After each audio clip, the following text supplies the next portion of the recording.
Well met. Let's see if we can't make everybody hate me. Today I'm going to be talking on the one hand about how feminism is shit, and on the other hand about how we need feminism. Alright, so without further ado, let's get trolled.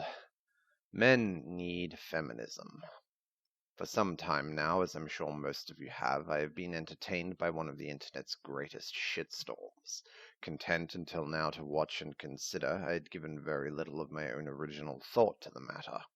After making my last video, however, I was considering the phrase never chivalry.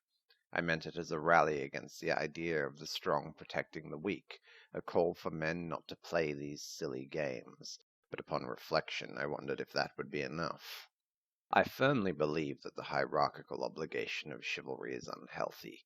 Ideally, we should all have the desire to protect and care for everyone around us, but such an attitude cannot be mandated.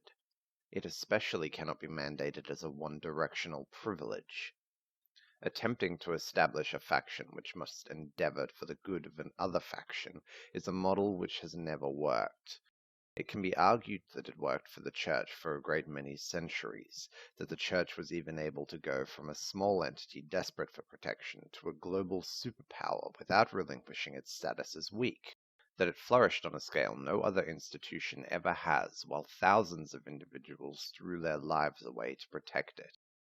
This much is definitely true, but in the end the model was not healthy. Look at where the Church stands now. Any atheists in the audience will no doubt understand how impossible it is to convince a religious person who does not want to listen, yet look at the inroads the atheists have made on Christianity. Have you made as much progress on Islam? What then caused the chink in the Christian armor? I think it was the unfairness of the chivalrous obligation.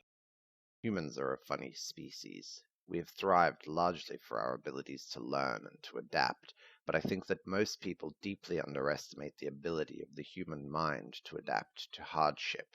For fuck's sake, we get Stockholm Syndrome, wherein our suffering so becomes the norm of our existence that we start to feel bad for those that aren't suffering alongside us. My point is, people do not often cast off a yoke because it is heavy, they cast it off because it is unjust. I don't doubt the Church could have asked tenfold more from its flock without exposing them to the same theological weakness that it imparted in them by offering such an obviously unfair deal. Not so much as a do this and you will be rewarded with 72 virgins, just a you will do this because you must. This kind of one-way moral obligation is a poison that should have been drawn out of the Christian Church long ago, but it seems already to have been fatal. I also mentioned that chivalry seems no longer to apply to those who protect the Church. On its deathbed it seems to have been replaced by the next rung on the ladder. It is now the height of chivalry to protect women. I posit that women should avoid drinking such a bitter brew.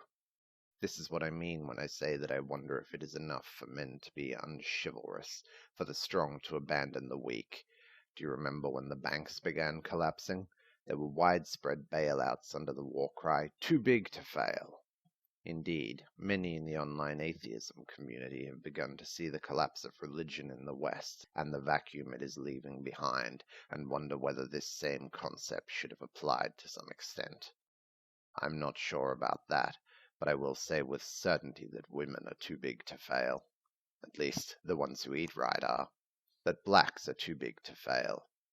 That homosexuals are too big to fail. I would say that if you consider yourself a humanist or an egalitarian, that you cannot abide the idea of any group being in a lost position. No, we do not simply need men to abandon the post of strength. We need women to abandon the post of weakness. To a feminist, considering women weak should be just as abhorrent as considering men strong, and yet instead of rallying against chivalry, feminists have created the great intersectional clusterfuck of the oppressive stack, reinforcing the narrative that those in a perceived weak position are owed protection from those above, where those above have the sole burden of protecting themselves. If left alone in this stack mentality with no one to protect them, I am convinced they will walk themselves off a cliff. I do not believe that men can solve the problem of sexism any more than I believe that whites can solve the problem of racism. We need people to come forward and say that there is no such thing as a weak person, that we are all born of equal merit. We need women who do not believe that they need protection. We need blacks who do not believe that they need reparation. In short, men need feminism. We need it to get its shit together and start empowering women rather than infantilizing them. You all say you don't hate men? That's fine. I'll start believing you the second you tell women, by your words and actions, that they are just as good as men, no better, and certainly no worse.